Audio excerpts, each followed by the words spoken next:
እንኳን ለአባታችን ለአቡነ ሀብተ ማርያም ወርሃዊ መታሰቢያ በዓል እንዲሁም ለቅዱሳን ሐዋርያት ለቅድስት ድንግል ኢዮጵራቅስያ ለቅዱስ ፍርፍርዮስ ሰማዕት ዓመታዊ መታሰቢያ በዓል በሰላም አደረሳችሁ።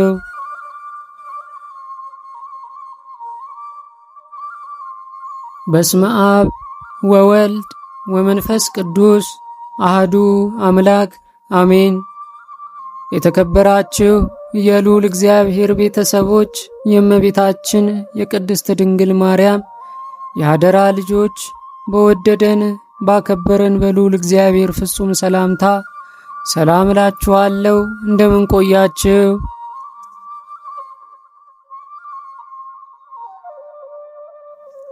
ዓርብ የሚነበብ የአቡነ ሀብተ ማርያም ገድል። አብን በልብ ወልድን በቃል መንፈስ ቅዱስን በስትንፋስ መስለን ሦስትነትን ስለተናገርን በባህሪ በሕልውና አንድነታቸውን አምነን በዕለተ ዓርብ የሚነበበውን የአቡነ ሀብተ ማርያምን ገድል እንጽፋለን። ከዚህ በኋላ ወደ ምዕራብ በመለሰኝ ጊዜ ብዙ ቅዱሳን ሲመጡ አየሁና ከእነርሱ ጋር በአንድነት መሄድን ጀመርን። ስንሄድም ብዙዎች አጋንንት እየተደነባበሩ ወደ ታች ሲወርዱ አየን።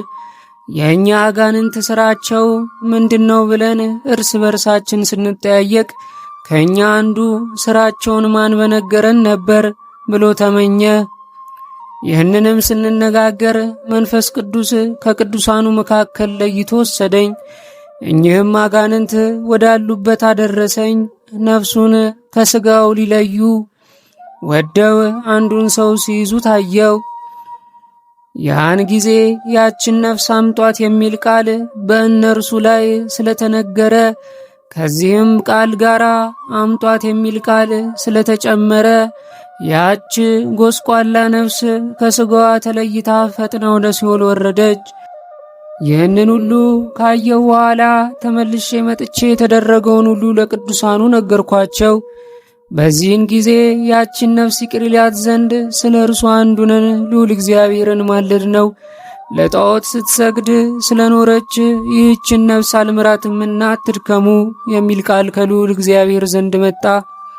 ልመናችንን የማትቀበል ከሆነ በከንቱ ሰበሰብከን ብለን ስላዘን ሕገ እግዚአብሔርን የዘነጉ ሰዎችን ቅጣት እንድታዩ ነው ቢለን፣ ሕገ እግዚአብሔርን የዘነጉ ሰዎች ሲቀጣቸው ለደጋኮች ሰዎች ዋጋቸውን ሲሰጣቸው አይተን አንዱንን አመሰግንን።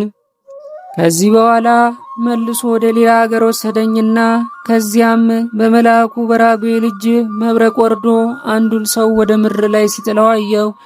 በዚያን ጊዜ የዚያ ሰው ነፍስ ከሥጋዋ ከተለየች በኋላ አጋንንት እጅ ስለሆነች ዘወትር ከኔ ጋር የሚኖር መልአክ ነፍሲቱን ለመራዳት ተለይቶኝ ሄደ።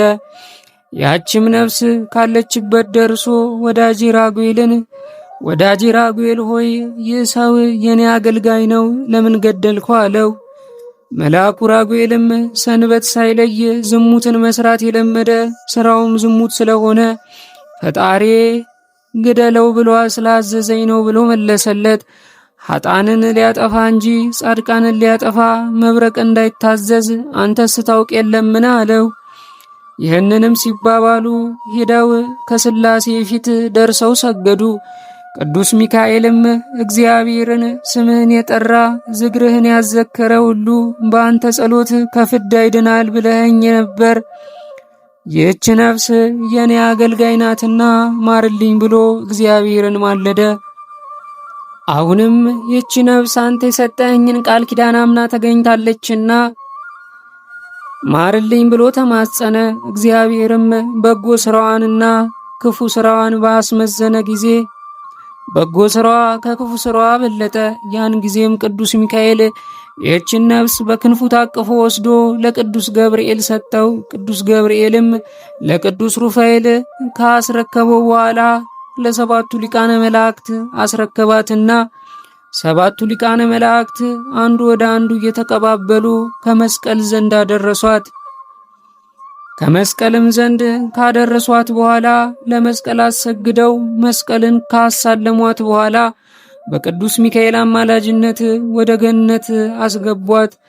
ያም መልአክ ወደ እኔ በተመለሰ ጊዜ መስቀል ታሳልሟት ዘንድ ያቺን ነፍስ ወደ መስቀል ለምን ወሰዳችኋት አልኩት። በትልቅም በትንሽም ነገር ክርስቲያናዊትን ነፍስ የሚቃወም ቢመጣባት ድል የምነሳበትን በመስቀል ፍርድ ይታይላታልና ስለዚህ ነው አለኝ። የሚከራከራት ቢኖር ግን እንዳየኸው ወደ መስቀል ባደረሷት ጊዜ የሚቃወማት ሰይጣን ይርቅላታልና ዳግመኛ ይከራከራትም። ዛሬም ይህችን ነፍስ የሚከራከራት አልነበረምና ስለዚህ ወደ መስቀል ለመውሰድ አፈጠን። ሰይጣን ሊነጋገራት ሊከራከራት እንዳይችላለኝ። ከዚህም በኋላ ቅዱስ ሚካኤል ወደ ሰማያዊት ኢየሩሳሌም አውጥቶ በውስጧ ወዳለ ቦታ ወስዶ ከዚያ ኑቃ ቆመኝ። እንዲህም ባለ ሥራ ሳለው የልዑል እግዚአብሔር የባሕሪ ልጁ የሾማቸው 12 ሐዋርያት ወደ እኔ መጥተው ሀብተ ማርያም ሆይ ከልጅነት እስካሁን የሠራውን ኃጢአት እኛ ከሠራነው ያጎደልከውን ቃል መንፈስ ቅዱስ ይቅር ብሎሃል አሉኝ። ለእነርሱ ሰግጄ ቡራኬን ከተቀበልኩ በኋላ መልአኩ ልብሰ ተክህኖ ለብሶ በዕርፈ መስቀል የእሳት ፍም አንስቶ ከንፈሬን አስነካኝ። በፍቅር አንድነት ተመልሰ ቀድሞ ወደ ነበርክበት ግባና ቢሰሙ የዚህን ዓለም ሕዝብ አስተምራቸው አለኝ። እንዲመለሱ በደላቸውን ሁሉ አስረዳቸውና ባይቀበሉ እኔ ፈርድባቸዋለሁ ባለኝ ጊዜ ወደ ቦታዬ መልሶኝ በእግሬ ካቆመኝ በኋላ ከኔ ተሰወረኝ። ራሳቸውን አርቀው ይህ ራእይ የአቡነ ሀብተ ማርያም ነው ካሉ በኋላ ራሳቸውን አቅርበው ያን ጊዜ አለቀስኩኝ አሉ። ከዚያች ቀን ጀምሮ በመንፈስ ቅዱስ ተገልጦለት ያልተደረገውን እንደተደረገ ያልመጣውን እንዳለፈ ከሰማይ በታች ከምድር በላይ ያለውን የተሰወረውን ሁሉ አወቀ። ሁሉን ከተናገረው ጭምር እንደ ጎርጎርዮስና እንደ ዮሐንስ አንድነቱን ሦስትነቱን ሲናገር በመዓልትም በሌሊትም ከአፉ ሳያቋርጥ 5 ቀን ኖረ። 5ቱም መነኮሳት ካነጋገሩ ድምፅ የተነሳ እያደነቁ ድርሰቱን ሲሰሙ ሰነበቱ። ወዳጄ ሀብተ ማርያም በ5ቱ ቀን የተናገረውን ምስጢር እስኪሞት ድረስ ለማን እንዳትናገሩ የሚል ቃል ከሰማይ ወደ እነርሱ መጥቶ ተነገረ። ከሞተ በኋላ ግን ያስተማረውንና የተነገረውን ምስጢር ለሚያስተውል ሰው ንገሩ የሚል ነው። እኚህም ክቡራን ሰዎች ይህን ከሰሙ በኋላ ስላዩት ስለሰሙት ነገር እጅግ አደነቁ። የተገለጠለትን ምስጢር የተናገረባቸውን ዕለታት የታወቁ ናቸው። እኚሁም 9 የጌታችን የኢየሱስ ክርስቶስ በዓላት፣ 33ቱ አምላክን የወለደች የቅድስት ድንግል ማርያም በዓላት ናቸው። ከንዑሳኑ የመስቀል በዓላት የ12ቱ ሐዋርያት በዓላትና የዮሐንስ መጥምቅ በዓል ናቸው። ትንቢትን የሚያናግር ክብርን የሚያሰጥ መንፈስ ቅዱስ በመጣለት ጊዜ አንድነቱን ሦስትነቱን ለማራቀቅ አባታችን አቡነ ሀብተ ማርያም ፈጥኖ ከተነሳ በኋላ ወገቡን ታጥቆ ፊቱን 1 ጊዜ 2 ጊዜ እያማተበ 4ቱን ማዕዘን በትምህርተ መስቀል ባርኮ ሰማዩንም ምድሩንም ከባረከ በኋላ አንድ አምላክ በሚሆን በሦስቱ ስም አምኜ እያመንኩና እየተማጸንኩ ጠላቴ ሰይጣንን በእናቴ በቅድስት ቤተ ክርስቲያን ፊት እክዳለሁ። ለዚህም ምስክሬ ቅድስት ማርያም ናት። ጸወን ደገፋ የምትሆነኝ በዚህም ዓለም በወዲያኛውም ዓለም ለዘላለሙ አሜን። ይህን 23 ጊዜ ከደገመ በኋላ መንፈስ ቅዱስ እንደተገለጠለት ትንቢቱን መናገር ይጀምራል።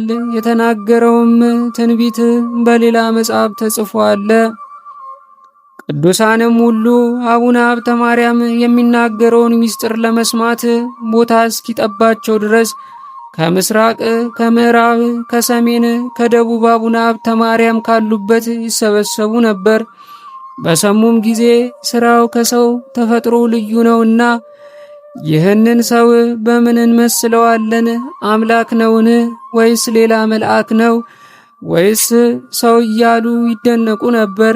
አባታችን አቡነ ሀብተ ማርያም ግን ያን ጊዜ በልቦናቸው ያሰቡትን አውቆ እናንተ የዚች ሀገር ሰዎች እኔ እናንተ በልቦናችሁ እንደምታስቡት አይደለሁም። እኔ የአምላክ ተገዥ ነኝ እንጂ አምላክ አይደለሁምና እንዲህ እንዳትሉ አላቸው። እኔ ፈጣሪ እንዳዘዘኝ እናገራለሁና። እነርሱም ይህንን ሰምተው የእግዚአብሔርን ሥራ እያደነቁ ወደ የቤታቸው ሄዱ። አባታችን አቡነ ሀብተ ማርያምም ከሀገር ወደ ሀገር እስኪያባረራቸው ድረስ አጋንንትን እንደ ባሪያ እየገዙ ብዙ ዘመን ኖሩ። አቤቱ የእግዚአብሔር ተገዥ ሀብተ ማርያም ሆይ ከአንተ ጋር ምን ጸባለንና እንዲያደረግከን እያሉ ይጮኹ ነበር። መላእክት ግን በተንኮል የመጡትን ሴቶችና ወንዶችን እያጠፉ በቦታው ተከታትመው አቡነ ሀብተ ማርያምን በየዘመኑ የሚያደርገውን ሥርዓት ያስተምሩት ነበር። ከዚህ በኋላ የመላእክት አለቃ ቅዱስ ሚካኤል አቡነ ሀብተ ማርያምን በአንተ ትምህርት የሚድኑ ብዙ ሰዎች አሉና ማዕረገ ቅስና እንድትቀበል ና ወደ ጳጳሱ ሂድ አለው። እርሱም በመታዘዙ ደስ ብሎት እሺ ብሎ መልአኩን ተከተለው።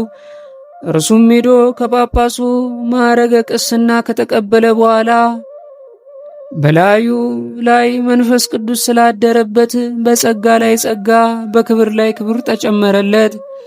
ቅዱስ ሚካኤልም እንደ ሚዜና እንደ ባልንጀራ ከእርሱ ጋር በየጊዜው ሁሉ የእግዚአብሔርን ምስጋና ሲጫወት ኖረ።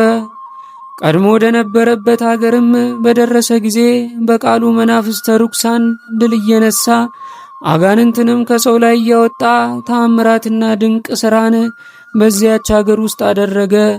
ከዚያ አስቀድሞም ጓና በምትባል አገር ይኖር ነበር።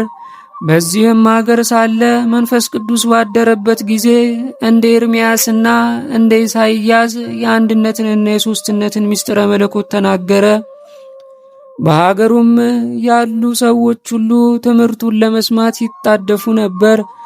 እርሱም የአንዱንም የክፉውንም በጎውንም ቢሆን ሥራቸውን እየገለጠ ያስተምራቸው ነበር።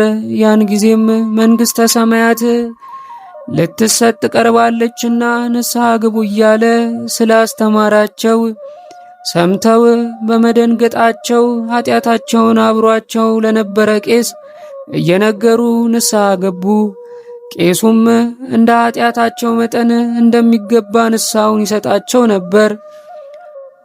አባ ሀብተ ማርያም በመንፈስ ቅዱስ ኃጢአታችሁን ሁሉ አስተስርዮላችኋልና ነገር ግን እንደ ቀደሙ ኃጢአት እንዳትሰሩ አላቸው።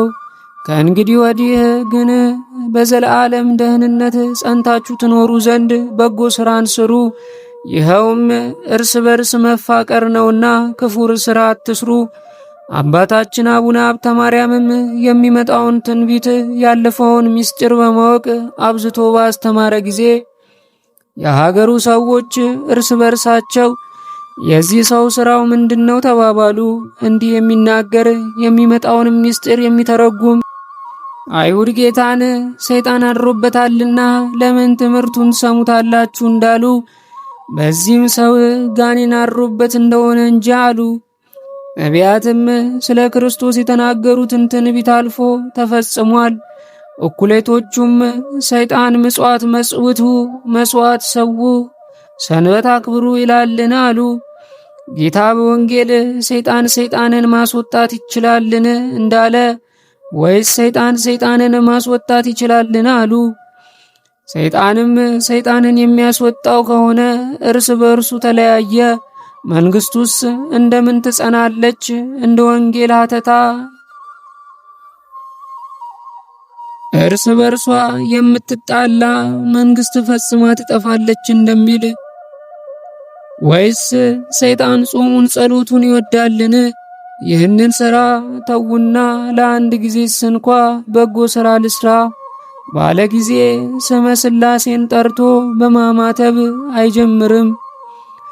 ንዑድ ክቡር የሚሆን አባ ሀብተ ማርያም ግን ሥራውን ፊቱን በማማተብ ይጀምራል። ከሚመጣ መቅሰፍት የተነሳ ለምሪቱ ወዮላት፣ ይልቁንም በዚች አገር ስላሉ ሰዎች ወዮላቸው ሲል መንፈስ ቅዱስ በላያቸው ላይ ቃል አሰማ። የመረጥኩት ወዳጄን ንቀውታል አቃለውታልና እርሱን ብቻ ይናቁ ያቃልሉ አይደለም፣ እኔንም ናቁኝ አቃለሉኝ እንጂ እኔ ፈጽሜ ንቄያቸዋለሁና። ወዳጄ ሀብተ ማርያምን ግን እኔ እንደ ሙሴ መርጬ ከሁሉ ሕዝብ በላይ ሾመዋለሁ። ሌላም መልአክ አቤቱ በደም የዋጃቸው ሕዝብ እንዳይጎዱ ተቆጥተህ በሕዝቡ ላይ መዓትህን አታውርድ አለው። ለምልክት ይህ የመቅሰፍት ዕድል በኃጥአን ላይ አድርግ እንጂ። ጌታም መልአኩን እኔ የወደድኩትን አደርጋለሁ፣ ለአንተ ከዚህ ምን አለ ብሎ መለሰለት። እኔ ግን ወዳጄ ሀብተ ማርያምን ወዳጄን ከናቀች ቃሌን ካቃለለች ከዚህች አገር አውጠዋለሁ። መልአኩም ይህንን ቃል ሰምቶ ፈጥኖ ይወጣ ዘንድ አባ ሀብተ ማርያምን አዘዘ። ከዚህ አገር ተነስቶ ወደ ሌላ አገር ይሄድ ዘንድ ስላዘዘ ቅዱስ አቡነ ሀብተ ማርያምም የመልአኩን ቃል ሰምቶ ሁላጓት ወደምትባል አገር ሄዶ ኖረ። ጓጓና ሰዎች አውራጃ በወጣ ጊዜ አንበጣ መጥቶ መሬቱን እስኪልስ ድረስ ሳሩንም ቅጠሉንም ሳያስቀር በሀገራቸው ያለውን እህል ሁሉ አጭዶ በላባቸው። ሰዎችንም ለወሬ አንድ ሰውስ እንኳን ሳያስቀር ቸነፈር ፈጃቸው። አባታችን አቡነ ሀብተ ማርያም ግን ባለ ዘመኑ ሁሉ ፈጽሞ ከበረ፣ ገነነ። ወሬውም በዓለም ሁሉ ተሰማ። ብዙዎች ሰዎች ከሮም፣ ከግብፅ፣ ከአስቄጥስ ሲሃት ከምትባል ገዳም እየተነሱ ወደ እርሱ ሲመጡ ነበር። ከሀገሩም ሁሉ በአንበሳ የሚቀመጡ እንደ ንስርም ክንፍ የተሰጣቸው የበቁ ሰዎች ወደ እርሱ ይመጡ ነበር። እግዚአብሔር ከእነርሱም በላይ ከፍ ከፍ አድርጎታልና እጅ መንሻውን እየሰጡ ከጎበኙት በኋላ የሚሹትን ነገር ሁሉ እርሱን ይጠይቁት ነበር። እርሱም የሚመጣውንም እንዳለፈ የሚደረገውንም እንደተደረገ አድርጎ ይነግራቸው ነበር። እርሱም ከልጅነታቸው ጀምሮ እስከዚያች ቀን ድረስ የሰሩትን ሥራ ነገራቸው። እነርሱ ዕውቀቱን እያደነቁ እግሩን እጁን ሲስሙት፣ እርሱም እንደነሱ እያንዳንዳቸውን ይስማቸው ነበር። እርሱም ብቃታቸውን አይቶ ሥራችሁ እንዲህ ሲሆን ለምን ወደ እኔ ትመጣላችሁ አላቸው። እነርሱም በማናቸውም ሥራ እግዚአብሔርን በለመነው ጊዜ እርሱ በኢትዮጵያ የሚኖር እንደ ሙሴ ያለ ሀብተ ማርያም የሚባል ወዳጅ ያለና ሁሉን ስለሚነግራችሁ ዘወትር እርሱን ጠይቁ ብሎ ስላዘዘን ነው አሉት። የእግዚአብሔርን ቃል ስለሰማን ወደ አንተ መጣን። እሱም ከሩቅ መምጣታቸውን እያደነቀ ቅዱሳኑን በፍቅር አንድነት ይሸኛቸው ነበር። አባታችን አቡነ ሀብተ ማርያም ከዚህ ዓለም በሞት እስኪለይ ድረስ ከሩቅ እየመጡ ቅዱሳን ዘወትር ሲጎበኙት በእንዲህ አይነት ሥራ ኖረ። ዳግመኛም አብረውት የሚቀመጡ 3 ልጆች ነበሩ። አባ ሀብተ ማርያምም ልጆቹን ልጆቼ እኔ ሳላያችሁ እንዳትበሉ እንዳትጠጡ አላቸው። ከስስቱ ብዛት የተነሳ ያደረበት ሰይጣን በመብል ምክንያት ይሁዳን እንዳታለለ እናንተንም እንዳያታልላችሁ እኔ ሳላያችሁ እንዳትበሉ ያላቸው ነፍጎ አይደለም፣ ከጠላት ወጥመድ ሊጠብቃቸው ነው እንጂ። እነርሱ ግን አባታችን አንተ እንዳዘዝከን እሺ አንበላም ካሉ በኋላ እነርሱ ግን ከእርሱ እየሰረቁ ይበሉ ነበር። አባታችን አቡነ ሀብተ ማርያምም አድሮበት ባለ በመንፈስ ቅዱስ እየተደበቁ ሲበሉ አውቆ ተንኮሉ የበዛውን ከእነርሱ አንዱን ልጅ ከእኔ ጋር መኖር አይገባህምና ከእኔ ተለይተህ ሂደህ በወደድከው ተቀመጥ አለው። እርሱም ተባሮ የትም ከሄደ በኋላ አንዱ ተናዶ ከባህር ገብቶ ሞተ። ሦስተኛውን ግን ዘመዶቹ አታለው ወደ አገራቸው ይዘውት ሄዱ። ከእነርሱም ጋር አኖሩት። አባታችን አባ ሀብተ ማርያምም ብቻውን ስለቀረ ስለዚህ ነገር እጅግ አዘነ። እንዲህም ባለ ሥራ ሳለ ልጁን የቀሙትን ሰዎች ቸነፈር የሚባል ደዌ ያዛቸው። የሀገሩ ሰዎች ግን እንደ ሀገራቸው ልማድ ከከተማውም አርቀው ወደ በረሃ ቀሳ ወጧቸው። አቡነ ሀብተ ማርያምም ደዌያቸውን ሰምቶ ከቤታቸው አውጥተው ወደ በረሃ ቀሳ እንዳወጧቸው አውቀው አዘኑ። ብታመም አልጠየቃችሁኝም የሚል የወንጌልን ቃል አስቦ ሊጠይቃቸውም ወደ እነርሱ ሄደ። ደርሶ የሰሩትንም ኃጢአት ባናዘዛቸው ጊዜ እነርሱም የሰሩትን ኃጢአት አምነው ቢናዝዙለት ለበሽተኛ እንደሚገባ አድርጎ ንስሐውን ሰጣቸው። እርሱም ስለ እነርሱ እየለመነ ወደ እግዚአብሔር ካመለከተ በኋላ ተመልሶ ወደ ማደሪያው ሄዶ ተቀመጠ። ጠይቆ ሲመለስ አጋንንቶች ተከተሉትና አባታችን አቡነ ሀብተ ማርያምም በግልጥ አይቶ የቸነፈር ሰራተኞች እንደሆኑ ባወቀ ጊዜ ወደ እርሱ ቀርበው እንዳይዳስሱት በእግዚአብሔር ስም ካማላቸው በኋላ አሰናብቶ ወደ ቦታቸው ሰደዳቸው። አስነሳስቶ ላስጀመረን አስጀምሮ ላስፈጸመን ለልዑል እግዚአብሔር ለዘላለሙ ክብር ምስጋና ይግባው። ልመናው ክብሩ በሁላችን በሕዝበ ክርስቲያን ለዘላለሙ ይኖር አሜን።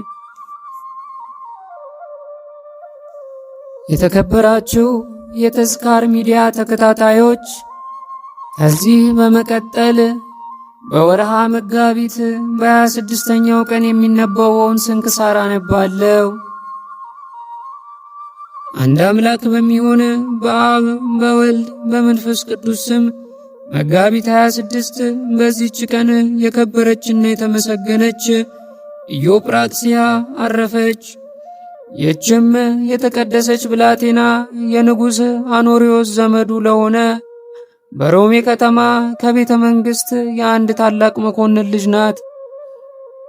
የሚሞትበትም ቀን በደረሰ ጊዜ እርሷን ልጁን ለንጉሥ አኖሪዎስ ይጠብቃት ዘንድ አደራ ሰጠው። አባቷም ካረፈ በኋላ ለአንድ ታላቅ መኮንን ልጅ ንጉሥ አኖሪዎስ አጫት። በዚያም ወራት እናቷ የመሬቷን ግብር ልትቀበል ባሏ የተወላትንም የአትክልት ቦታዎቿም ያፈሩትን ይችንም ቅድስት ብላቴናዋን ከእርሷ ጋር ወሰደቻት። ዕድሜዋ 9 ዓመት ሆኖ ሳለ አስከትላት ወደ ግብፅ ሄደች። ወደ ግብፅ አገርም በደረሱ ጊዜ ሥራቸውን እስኪፈጽሙ በአንድ የደናግል ገዳም ውስጥ ኖሩ። በዚያ ገዳም ውስጥ የሚኖሩ ደናግል ለገድል የተጠመዱ ናቸው። የሥጋ መብልን ቅባትም ቢሆን ጣፋጭ ፍሬዎችንም ምንም አይበሉም። ወይንም ቢሆን ከቶ አይቀምሱም። ያለ ምንጣፍም በምድር ላይ ይተኛሉ። ኢዮጵራክስያም በዚያ ገዳም ውስጥ መኖርን ወደደች። ገዳሙን ከምታገለግል መጋቢዋ ጋር ተፋቅራለችና፣ መጋቢዋም አንቺ ከዚህ ገዳም ወጥተሽ ተመልሰሽ እጮኛሽን ላትፈልጊ ቃል ግቢልኝ አለቻት። ኢዮጵራክስያም በዚህ ነገር ቃል ገባችላት። እናቷ ስራዋን በፈጸመች ጊዜ ወደ አገሯ ልትመለስ ወደደች። ልጇ ግን እኔ የዚህን የኃላፊውን ዓለም ሙሽርነት ስለማልሻ ራሴን ለክብር ባለቤት ለጌታዬ ለኢየሱስ ክርስቶስ ለሰማያዊ ሙሽራ ሰጥቻለሁ ብላ ከእርሷ ጋር መመለስን አይሆንም አለች። ብላቴኗ ከእርሷ ጋር እንደማትመለስ በተረዳች ጊዜ ገንዘቧን ለድሆችና ለጦማዳሪዎች መጽውታ ከልጇ ጋር በዚያ ገዳም ብዙ ዘመን ኑራ ከዚያ በኋላ አረፈችና በዚያው ተቀበረች። ንጉሥ አኖሪዎስም የኢዮጵራክስያን እናቷ እንደሞተች ሰምቶ ለአጫት ያጋባት ዘንድ ኢዮጵራቅስያን እንዲያመጧት መልእክተኞችን ላከ። ቅድስቲቱም ንጉሥ ሆይ እወቅ፣ የክብር ባለቤት ለሆነ ለሰማያዊ ሙሽራ ለጌታ ኢየሱስ ክርስቶስ እኔ ራሴን ሰጥቻለሁና ቃል ኪዳኔን መተላለፍ አይቻልህም ብላ ወደ ንጉሥ ላከች። ንጉሥ አኒዮሮስም መልእክቷን በሰማ ጊዜ አደነቀ፣ ስለ እርሷም አለቀሰ። እርሷ በዕድሜዋ ታናሽ ብላቴና ናትና ይህች የከበረች ኢዮጵራቅስያ ታላቅ ተጋድሎን ተጋደለች። ለመንፈሳዊ ሥራ እጅግ የተጠመደች ሆነች። በየሁለት ቀኑ ሁለት ቀን እያከፈለች መጾም፣ ከዚያም በየሶስት ቀን ሶስት ቀን ትጾም ነበር። ከዚያም በየሰባት ቀን ሰባት ቀን የምትጾም ሆነች። በተለየች በተከበረች 40 ጾም ምንም የምትበላ አልሆነችም። ሰይጣንም በእርሷ ላይ ቀንቶ አስጨናቂ በሆነ አመታት እግሯን መታት። ብዙ ቀኖችም በሕማም ኖረች። ከዚያም እግዚአብሔር ራርቶላት ከደዌዋ ዳናት። በሽተኞችንም ታድናቸው ዘንድ በሽተኞችን የምትፈውስበትን ሀብት ሰጣት። ለእመምኔቷና ለእህቶቿ ደናግል በመታዘዝ ታገለግላቸው ነበር። በእህቶች ደናግል ሁሉ ዘንድ የተወደደች ናት። በአንዲት ዕለትም እመምኔቷ አክሊላትንና አዳራሾችን እንዳዘጋጁ ራእይን አየች። እርሷም እያደነቀች ከልጆቼ ለማን ይሆን ይህ የሚገባት ስትል እኚህ አክሊላትና አዳራሾች የተዘጋጁላት ለልጅሽ ለኢዮጵራቅስያ ነው፣ እርሷም ወዴት ትመጣለች አሏት። ይህንንም ራእይ ለደናግሎች ነገረቻቸው። እግዚአብሔርም ከዚህ ዓለም መከራ ሊያሳርፋት እስከወደደበት ቀን ለኢዮጵራቅስያ እንዳይነግሯት አዘዛቸው። ከዚህ በኋላ በሆድ ጅማ ሕማም ጥቂት ታመመች። ሁሉን ደናግል ከእመምኔቷ ጋር ወደ እርሷ ተሰበሰቡ። ያች ቃል ኪዳን ያስገባቻት የምትወዳት መጋቢዋም መጣች። በእግዚአብሔርም ዘንድ እንድታስባቸው ለመንዋት። እርሷም በጸሎታቸው እንዲያስቧት ለመነቻቸው። ከዚያም አረፈች። የተቀደሰችና የተከበረች እርሷን እህታቸውን አጥተዋልና ደናግሉ እጅግ አዝነው አለቀሱ።